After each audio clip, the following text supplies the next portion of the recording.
Yunus August মাসে সরকার আসার পর এর হাতে দেশের কোনো নিরাপত্তাও নাই, মানুষের কোনো স্বাধীনতা নাই, মানুষের জীবনে কোনো নিশ্চয়তা নাই। সে নিজে আখের গোছাতে এসছে, আখের গোছাচ্ছে। আর তার নির্বাচন নিজে করতে পারবে? আমি তো চ্যালেঞ্জ, আসেন না আমার সাথে নির্বাচন করেন যে কোনোটা কনস্টিটুয়েন্সিতে, দাঁড়িয়ে দেখি জনগণ কাকে চায়। সেটা করতে সাহস নাই। রিজার্ভ মানি নাকি নাই, আমরা নাকি সব পাচার করে দিয়েছি। আমরা সেই সময় যদি সব টাকা পাচার করে থাকি, আর ইউনুস তো সাধু, পাচার তো করে নাই, তো রিজার্ভটা এতদিনে বাড়লো না কেন? আওয়ামী লীগ দেশ স্বাধীন করেছে। আওয়ামী লীগ প্রতিষ্ঠা পেয়েছে 1949 সালে।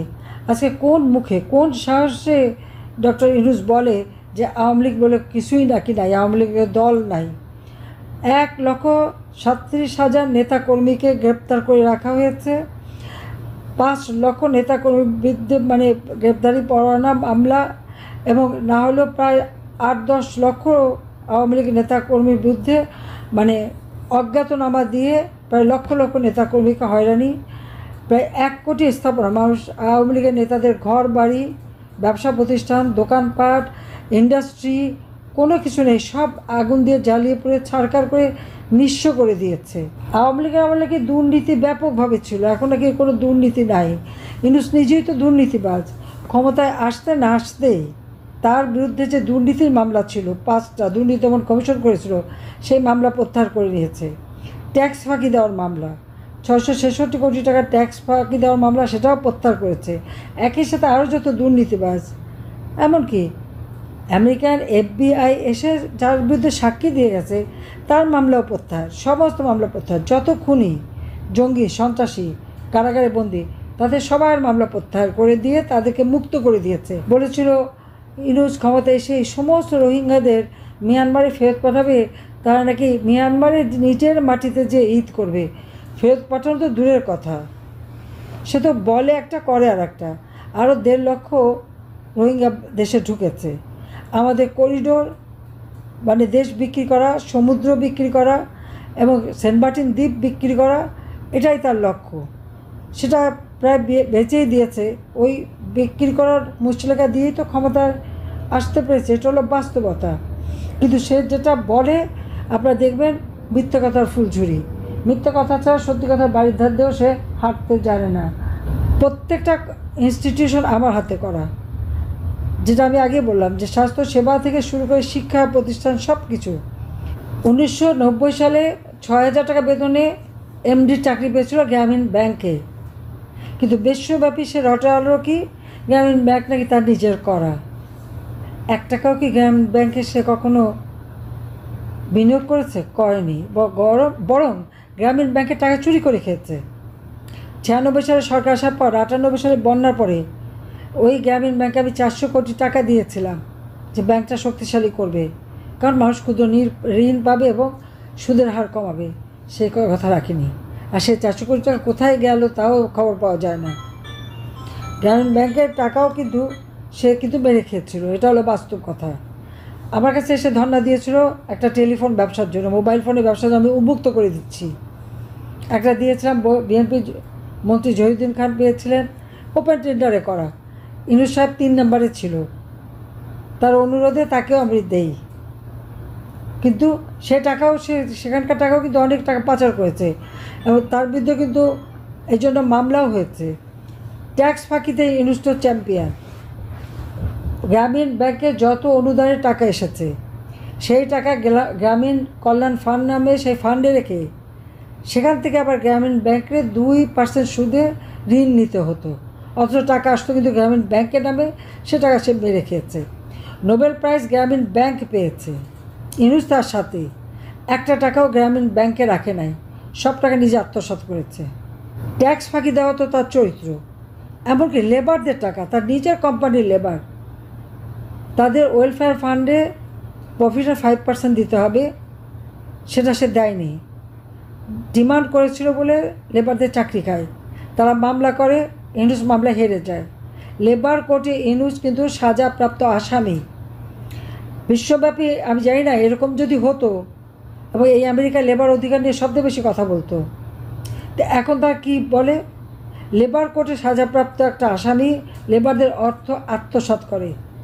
আর সেটা আবার কত কায়দা করে, যখন মামলা করে নেগোসিয়েশন করে, একটা ফান্ড রাখে আলাদা অ্যাকাউন্ট করে, কিন্তু সেই ফান্ডের থেকে আবার 25 কোটি টাকা ইউনুস তুলে নিয়ে লেবার লিডার 2 জনকে 3 কোটি টাকা করে ঘুষ দেয়, লেবার যিনি লয়ার তাকেও টাকা ঘুষ দেয়, সেখানে ধরা পড়ে এবং সেই মামলাও কোর্টে ছিল এবং লেবার কোর্টে তার 6 মাসের সাজা হয়। ক্ষমতা আগে এসে এই সমস্ত মামলা প্রত্যাহার করে, শুধু প্রত্যাহারই করেনি, তারপর কী করে, ম্যান পাওয়ার ব্যবসা, ডিজিটাল ওয়ালেটের ব্যবসা, একটা বিশ্ববিদ্যালয়ের ব্যবসা, স্বাস্থ্য হাসপাতালের ব্যবসা, সব ব্যবসা, এবং এমনকি ইন্টারলিঙ্কসের ব্যবসা, সব ব্যবসায়ী সে লুটে নিয়ে বসে আছে। এলএনজির টাকা, বিদ্যুৎ বিলের টাকা, পেট্রোল কেনার টাকা, সব কিছু তো আমরা রেখে এসেছি। যত বিল প্রতি মাসে পেমেন্ট করার, ইউনুস আগস্ট মাসে সরকার আসার পর একটা বিলও পরিশোধ করেনি। 6-7 মাসের বিল যখন এক টাকায় জমা হয়ে যায়, সব দোষ নাকি আওয়ামী লীগের উপর। আওয়ামী লীগ নাকি কোনো বিল দেয়নি, উনি নাকি শোধ দিচ্ছেন। তো উনি তো পেন্ডিং রেখেছেন, সত্যতা দিতেই হবে। আর আমার তো বাজেটের টাকা ধরা ছিল, কেন দেয়নি সে জবাব তো তাকে দিতে হবে, যে কেন দিল না। আওয়ামী লীগ তো কোনো দিন বা বাংলাদেশ কখনো লোনের ডিফল্টার হয়নি। আমাদের যে লোন নেওয়া ছিল জিডিপির মাত্র 37%, আইএমএফের হিসেবে সেটা যদি 70% পর্যন্ত হয় তাতে অসুবিধা নাই, কিন্তু আমাদের মাত্র 37% ছিল, 37 থেকে 38 এর মধ্যে আমাদের থাকতো। আজকে আমাকে বলে গুম খুন, আমি কাদের গুম খুন করলাম? এখন যারা জঙ্গিবাদী করেছে, মানুষ হত্যা করেছে, যারা খুন করেছে, যারা আগুন দিয়ে পুড়িয়ে মানুষ মেরেছে, তাদের গ্রেপ্তার হবে না? তারা বন্দী হবে না? একজন দেখলাম আমার বিরুদ্ধে মামলা করেছেন, আমি দেখি তাকে গুম করেছি, বিএনপি সালাউদ্দিন তো ইন্ডিয়াতে ছিল, সে তো ট্রাভেল ডকুমেন্টস নিয়ে ইন্ডিয়া থেকে বাংলাদেশে গেছে। তা আমি যদি গুম খুন করে থাকি বা তাকে যদি গুম করে থাকি, তো সে ইন্ডিয়া থেকে ট্রাভেল ডকুমেন্টস পেলো কীভাবে? তার মানে আমি তাকে ইন্ডিয়াতে রেখে দিয়েছিলাম, তাহলে শকর করা উচিত যে তাকে আমি ইন্ডিয়াতে খুব ভালোভাবে রেখেছিলাম, তাই সে ট্রাভেল ডকুমেন্ট পেয়েছে। মামলারও একটা সীমা থাকে, যত মিথ্যা মামলা দিয়ে হয়রানি করা। আমি রেহানা 5টা ছেলে মেয়ে, আমাদের কাউকে ছাড়েনি, প্রত্যেকের বিরুদ্ধে মামলা। আওয়ামী লীগের নেতাকর্মী, তাদের আত্মীয় স্বজন, ছেলে মেয়ে, তাদের আত্মীয়, এমনকি শ্বশুরবাড়ি আত্মীয়, কেউ তো রেহাই পাচ্ছে না। ইউনুস টাকা খরচ করে এজেন্ট নিয়োগ দিয়ে সেই জেলা, উপজেলা, ইউনিয়ন পর্যায় পর্যন্ত সমস্ত তথ্য সংগ্রহ করে তারপরে কে আওয়ামী লীগ করে, কে জনপ্রিয়, কে বর্তমানে জনপ্রিয়, কে ভবিষ্যতে হতে পারে, তার আত্মীয় স্বজন, কে বিত্তশালী আওয়ামী লীগের সমর্থকের, এই সমস্ত ডাটাবেস করে খুঁজে তাদেরকে হয়রানি করে যাচ্ছে, অত্যাচার করে যাচ্ছে, মিথ্যা মামলা দিচ্ছে, গ্রেপ্তার করছে। তাহলে ফ্যাসিবাদকে, স্বৈরাচারকে? আমার প্রশ্ন। আজকে আইসিটিতে মামলা দেয় আমাদের বিরুদ্ধে, যে আইসিটি যুদ্ধ অপরাধীদের বিচারের জন্য। কোন যুদ্ধ অপরাধ করেছি আমরা? এমনকি মেট্রো রেলে আগুন, পুলিশ হত্যা করা, পুলিশকে ঝুলিয়ে রাখা, সাংবাদিক থেকে শুরু করে কবি, শিল্পী, সাহিত্যিক, সিনেমা আর্টিস্ট, কেউই তো বাদ যাচ্ছে তাদের হয়রানির হাত থেকে। আর সব নাকি মেট্রো রেল থেকে শুরু করে বিজিবি ভবন সব নাকি আমি আগুন দিয়ে পোড়াতে আমার এজেন্ট লাগিয়েছি। তাহলে তার সমন্বয়করা যে আজকে সবাই যে ইন্টারভিউ দিয়ে বলে বেড়াচ্ছে তারা করেছে, তার কি জবাব দেবে?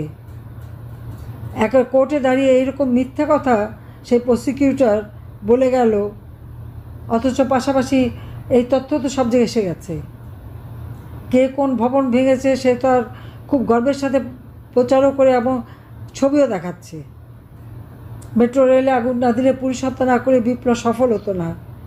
যারা স্বীকারোক্তি দিচ্ছে তারা কারা? তারা তো ইউনুসেরই চেলাচামুন্ডা, তাদেরই লোক। তাহলে সেটা আমি ভাঙালাম কোত্থেকে? আমি আগুন দিলাম কোত্থেকে? এরকম দেখা মিথ্যে কথা যারা বলে, তাহলে আপনারা বুঝতে পারেন কী ধরনের কেস দিয়েছে। আমেরিকার একটা লোক ঘরে থাকতে পারে না, ঘর বাড়ি নাই, একটা পরিবারের হয়তো সবাইকে হত্যা করেছে, তো মা মেয়ে বেঁচে আছে, আগুন দিয়ে পুড়িয়ে দিয়েছে। আমাদের হচ্ছে খুলনা, সাতক্ষীরা থেকে শুরু সারা বাংলাদেশে, এবং কত বিভৎসভাবে এই মামলা রাস্তার মধ্যে ফেলে কোপাচ্ছে, হাত কেটে ফেলে দিচ্ছে, মা কেটে ফেলে দিচ্ছে, মানুষের কিছু করার নেই, তাকে তাকে দেখে। এদেশে মানুষও অবাক কাণ্ড, যেভাবে একটা মানুষকে একজন কোপাচ্ছে হচ্ছে কেউ কিছু কথা বলবে না। মনুষ্যত্ব বোধটাও হারিয়ে গেছে মানুষের। একজন ট্রাক ড্রাইভার বসে চা খাচ্ছে, তাকে গুলি করে থুয়ে চলে গেল। বাড়ির মধ্যে ঢুকে লুটপাট, কথা না আসলে চাঁদা না দিলে অমনি মার। চরম অরাজকতায় দেশটাকে নিয়ে গেছে। কই আওয়ামী লীগ ক্ষমতা থাকতে এই ইনডিসিপ্লিন তো ছিল না। মেয়েরা এখন রাত্রে বেরোতে পারে না, শিশু হত্যা, নারী ধর্ষণ, শিশু ধর্ষণ প্রতিনিয়ত হচ্ছে, একটা নিউজ কেউ দিতে পারবে না। আমি সাংবাদিক এখন যারা আছেন তারা কি বুকে হাত দিয়ে বলতে পারবেন যা দেখেন তা লিখতে পারেন? পারেন না, পারেন না লিখতে। কারণ আপনারা লিখলে আপনাদের সব পুড়িয়ে ফেলবে সেই ভয়ে। একটা ভয় ভীতি দিয়ে ইউনূস তার এজেন্ট লাগিয়ে দিয়ে জামাত আর বিএনপি হচ্ছে তাদের সাথী, এই সাথীদের নিয়ে চরম একটা অরাজকতা করে একটা জেনারেশন পর জেনারেশনকে আজকে ধ্বংসের দিকে নিয়ে গেছে।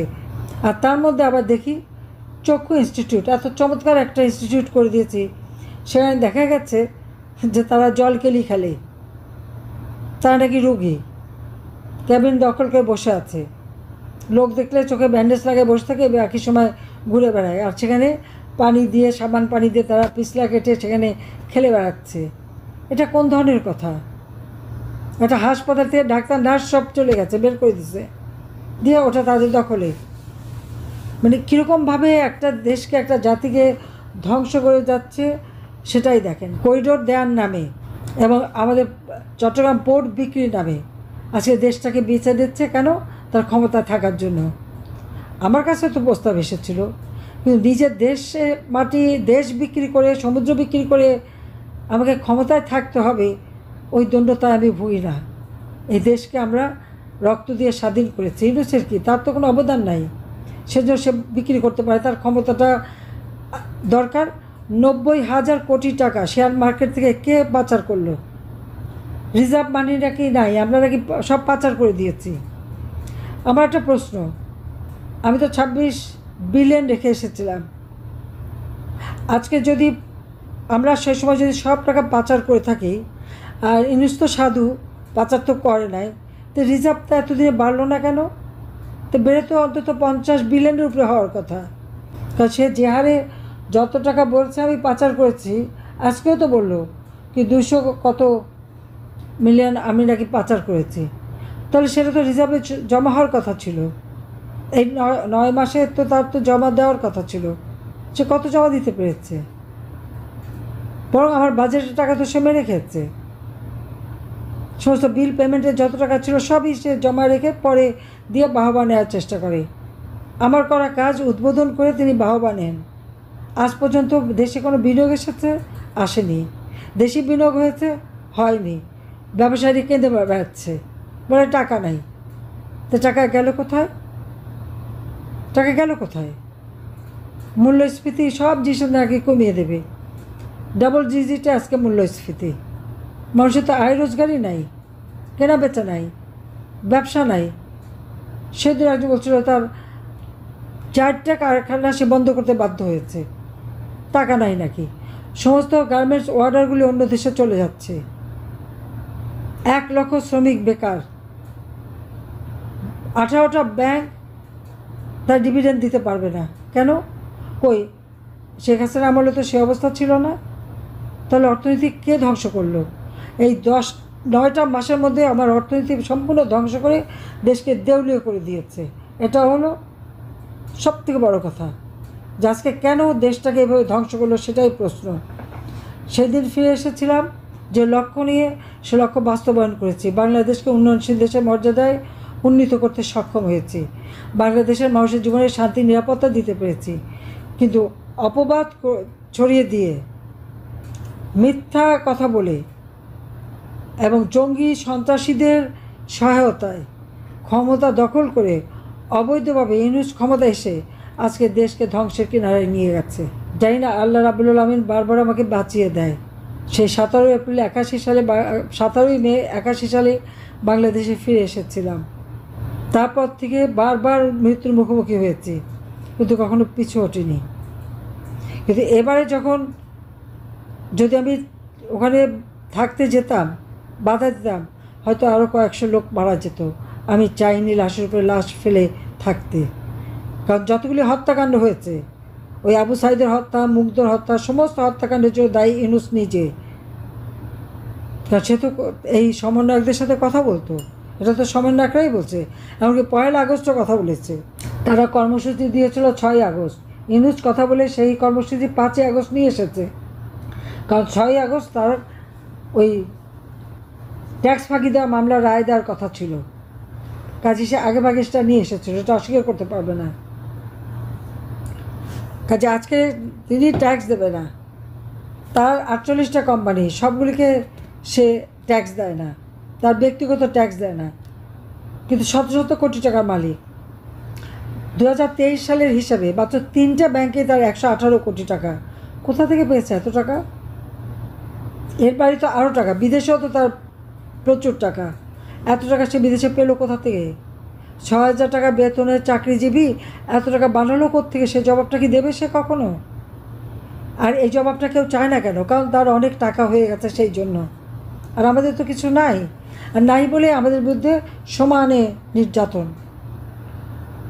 জয়, পুতুল, ববি, টিউলি, পবন্তী কাউকে বাদ দিচ্ছে, রেহানা কাউকে বাদ দিচ্ছে না। আমরা তো আছি, মার্ডার কেস তো সব আমার। হত্যা করে ইউনূস, মামলা দেয় আওয়ামী লীগের বিরুদ্ধে। প্রত্যেকটা তো ভিডিও ফুটেজ আছে, যারা পা বেঁধে দড়ি দিয়ে বাঁধছে, যারা পিঠে পিঠে মারছে, সবই তো আছে। সেগুলি খুঁজে খুঁজে সবাই বের করেন, দেখান। কাজে আমি এইটুকু বলবো যে আজকে এই দিনে আমি ফিরে এসেছিলাম, যে লক্ষ্য নিয়ে সে লক্ষ্য পূরণ করে বাংলাদেশ যে বদলে যাওয়া বাংলাদেশ, সেটা করতে পেরেছিলাম। কিন্তু সেই সমস্ত সফলতা, বাংলাদেশের মানুষের সুখ শান্তি সব কেড়ে নিয়ে গেছে এই দুর্বৃত্ত, স্বেচ্ছাচারী, ফ্যাসিবাদী ইউনূস এবং তার গং। আর এই যুদ্ধাপরাধীরা তার সাথে সামিল হয়েছে। বিএনপি লুটপাট আর অগ্নিসন্ত্রাসে ব্যস্ত, আর জামাত শিবির মানুষ হত্যা করা আর প্রত্যেকটা জায়গায় নিজেদের লোক বসানো, এই কাজই তারা করে যাচ্ছে। আর আওয়ামী লীগের হয়রানি করা, আওয়ামী লীগের শেষ করা। আওয়ামী লীগ নাকি নাই? আওয়ামী লীগ নাই মানে আওয়ামী লীগের কার্যক্রম স্থগিত করে, আওয়ামী লীগের নিবন্ধন বাতিল করে। কে বাতিল করলো? যে নির্বাচন কমিশন বসিয়েছে সেটা তো দলীয়করণ করেছে। আওয়ামী লীগের আমলে আইন পাশ করে সেই আইন মোতাবেক আমরা নির্বাচন কমিশন করেছিলাম। 2024 সালের যে নির্বাচন আমি চ্যালেঞ্জ দিচ্ছি, এই নির্বাচনে একটা কোনো রকম কারচুপি হয়েছে একটা প্রমাণ করুক। আজ পর্যন্ত কোনো একটা প্রমাণ করতে পারেনি, শুধু মুখের কথা দিয়ে বলে যাচ্ছে। প্রত্যেকটা নির্বাচনে চেষ্টা হচ্ছে যে এটাকে কন্ট্রোভার্সিয়াল করা, কিন্তু আওয়ামী লীগের আমলে প্রত্যেকটা নির্বাচন অবাধ, নিরপেক্ষ, সুষ্ঠু হয়েছে। এটা আমি চ্যালেঞ্জ দিয়ে বলতে পারি যে একটা অনিয়ম দেখাক 2024 নির্বাচনে। হ্যাঁ, আমি দেশ বিক্রি করতে চাইনি, উনি দেশ বিক্রি করতে চেয়েছেন। যেমন 2001 সালে খালেদা জিয়া গ্যাস বিক্রি করতে চেয়েছিল, আমি চাইনি। এটা হলো একমাত্র অপরাধ, আর কোনো অপরাধ না। আমার দেশপ্রেম, জাতির প্রতি আমার কর্তব্যবোধ, দেশের মানুষকে ভালোবাসা, এটাই তো আমার অপরাধ। কিন্তু আমি দেশের মানুষের পাশে আছি, অন্তত যতক্ষণ শ্বাস ততক্ষণ আস। ইনশাল্লাহ আবার ফিরে আসব, দেশ আবার ঘুরে দাঁড়াবে এবং এই দুর্বৃত্তদের হাত থেকে দেশকে মুক্ত করে দেশের মানুষের জীবনে শান্তি, নিরাপত্তা এবং অর্থনৈতিক উন্নতি ও সমৃদ্ধি আমরা করব। 2041 সালে যে স্মার্ট বাংলাদেশ হবে, উন্নত সমৃদ্ধ সোনার বাংলাদেশ, সেটা আমরা ইনশাআল্লাহ আমরা করব। এটাই আজকের দিনে আমার প্রতিজ্ঞা। সবাই ভালো থাকেন, সুস্থ থাকেন, দোয়া করবেন।